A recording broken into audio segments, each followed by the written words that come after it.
Well, thank you for that really quite unique introduction. So yes, I am going to be talking about chimpanzees and their masturbatory habits. So it's quite the subject for dinner. Anyway, chimp in state of nature never jerks off, but in captivity he does. What does this mean? What indeed? I'll come back to this important question in just a moment. At last year's Natal conference, I spoke about endocrine disruptors, and in particular, how these novel industrial chemicals are wreaking havoc with our hormonal systems and making us less fertile, as well as many other things: fatter, more depressed, more cancer-ridden, stupider. I could continue. These chemicals, which are absolutely everywhere, may even make it physically impossible, as early as 2045, to reproduce by natural means at all. Sperm counts are plummeting so fast. This is the so-called spermageddon scenario you may have heard mention of. It's a prediction based solely on extrapolation of existing trends, which new research suggests are actually accelerating. Every human society faces some kind of reproductive problem or problems, and the form of that problem or problems is determined by the particular form of the society itself. We've created a world of plastics, herbicides, deodorants, and hormonal birth control, so it's toxic chemicals we have to contend with. Ancient nomadic societies, like the Scythians, by contrast, faced reproductive problems as a result of their hard horseback lifestyle. Problems we see mirrored today among keen cyclists and men who wear skinny jeans and tight underpants. That's not a joke, by the way. 1 year on from my speech, I still believe endocrine disruptors and unhealthy lifestyles, more broadly, are making it harder and harder for people today to have kids. I mean this not only in the brute biological sense, but also in the sense that these things make us fatter, less attractive, less motivated, more anxious, and more depressed, none of which, I think you'll agree, is conducive to finding a decent mate and having children. But increasingly, I think there's something else at work that just doesn't get enough attention, an ethical or even a spiritual crisis at the heart of life today that means people simply don't want to reproduce. Now, I'm going to talk about this in quite an impressionistic manner, because it's a slippery thing. I'm not sure, given what we know or think we know, that we can be totally precise about it, at least not yet. But I am sure that it's real. We can't just attend to material conditions and expect people to start reproducing again. There's no better example of this, for all Viktor Orban's efforts, than Hungary. Orban became the poster boy of pronatalism throughout the Western world for his tax incentives for young couples and interest-free loans, and yet they appear to have amounted to nothing.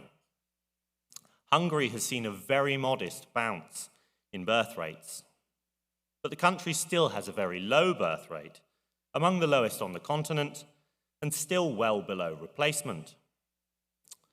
Hungary was one of the countries worst affected by the financial crisis of 2008, so it's not even clear whether the recovery in birth rates is due to Orban's pronatal measures or to the broader economic recovery. Should we be surprised? I don't think we should. Back in the 1st century, the Roman Emperor Augustus tried exactly the same thing with his leges Iuliae, and they didn't work either. He offered various incentives to promote motherhood and discourage men and women from being unmarried. 100 years later, the Roman historian Tacitus would complain of exactly the same things Augustus had sought to remedy. Looking north, across the Rhine, to the ancient Germans, Tacitus could say, bitterly, that there at least childlessness has no rewards. Only constant population churn from the provinces allowed the centre of the Roman Empire to hold, until it didn't. Rome's ever-growing reliance on foreign mercenaries was ultimately her undoing. Bronze Age pervert, in his exhortation Bronze Age mindset, formulates the reproduction problem in an interesting way. Here's what he says in aphorism 16.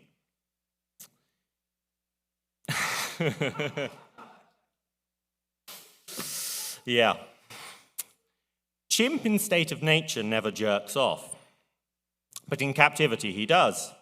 What does this mean? In state of nature, he's too busy, to put plainly. He is concerned with mastering space, solving problem of life in and under trees, mastering what tools he can, mastering social relations in the jockeying for power and status. Deprived of this drive to development and self-increase, he devolves to pointless masturbation. In captivity, where he senses he is in owned space and therefore the futility of all his efforts and all his actions. The onanism of modern society is connected with its supposed hypersexualization and its infertility.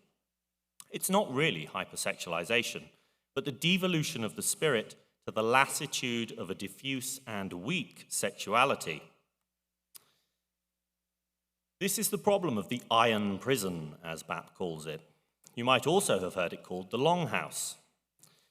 Under either name, it's a state in which higher forms of life find no means of fulfilling their inner nature. They're stifled, shut in, and shut out of the behaviors they need to express in order to be what they really are. What's interesting, actually, is that chimps in nature do jerk off.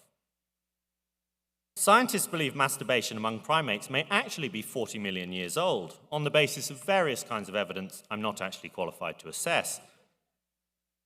Still, it really does appear to be the case that primates devolve into onanism in captivity. In fact, chimps have recently been observed making their own primitive sex toys from rocks.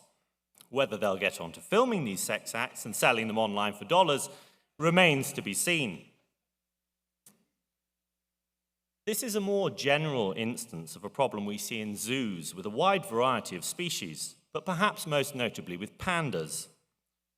They simply won't reproduce when you put them in an enclosure. We all know this. Captive pandas have all the bamboo and water they need, all the safety and the space. And yet they know they're in captivity, and as a result, their bodies and souls cry out in protest. Now, you must forgive me if I'm anthropomorphizing here, but I do think there's something to it.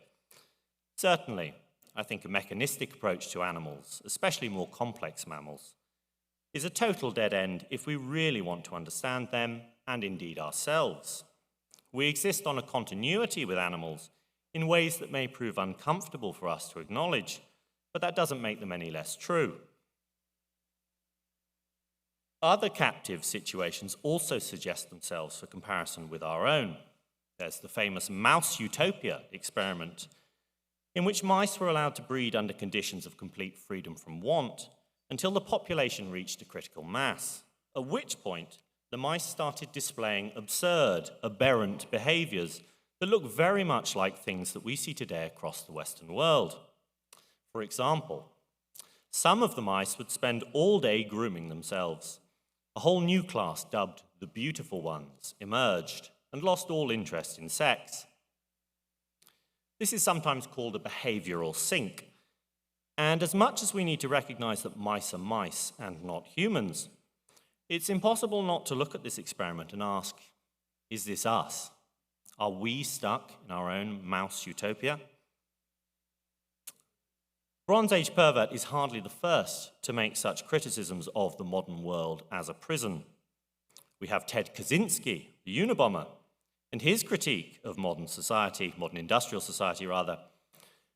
Our lives are divorced from true meaning and true satisfaction because we engage only in surrogate activities, which at best simulate and never match the real struggles of life.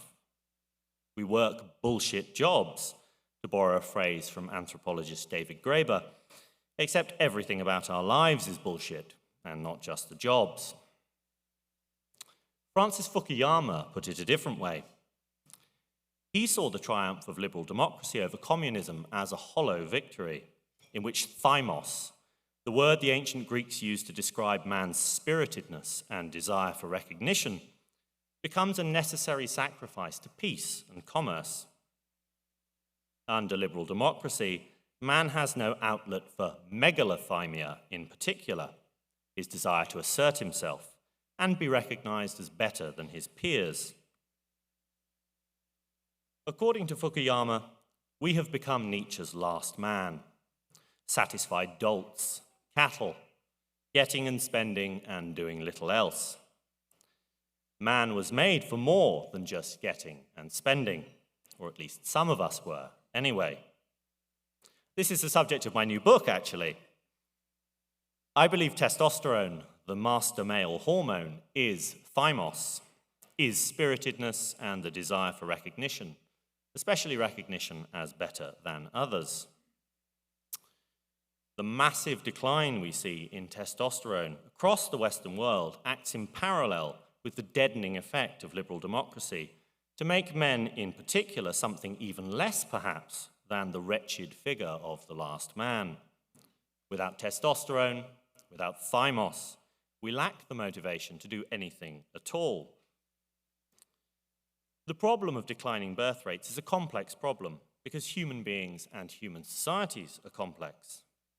We need to understand man and society in their multifaceted natures, rich with meaning and desire, rather than as a series of processes or inputs that have simply gone awry and can be corrected like a faulty circuit box with a bit of judicious rewiring. The sociologist Max Weber believed modernity had led to the disenchantment of the world. I think that's true, obviously so, in fact. And I suspect we're going to have to find some way to re-enchant our world before it's too late. But what would that actually look like? Is it even possible? Fukuyama had an answer. He called it immense wars of the spirit. It's exactly what it sounds like too. Actual wars, immense ones. According to Fukuyama, in the post-1989 end of history world, there would naturally be men who would rebel against the spiritual malaise of the last man. And the most effective way to do that, the most spectacular act of rebellion, would be war, man's oldest means of asserting his desire to be better than others, to have more and to be more. We've already seen this with the emergence of radical Islam on the world stage over the last 30 years. The ISIS caliphate, that bloody orgy of rape and murder, was nothing but a return of megalothymia, religiously tinged, of course, in the face of liberal expansion in the Middle East. This is a disquieting suggestion, I know, but it's worth remembering what happens to birth rates as a result of conflict. The baby boomers are perhaps the best example, but they're not the only one. I don't know if anybody at last year's conference suggested war as a means for reproductive renewal, or if anybody else is going to suggest it this year, but I'm happy as ever to be the odd one out. Desperate times. I think you know the rest. Thank you.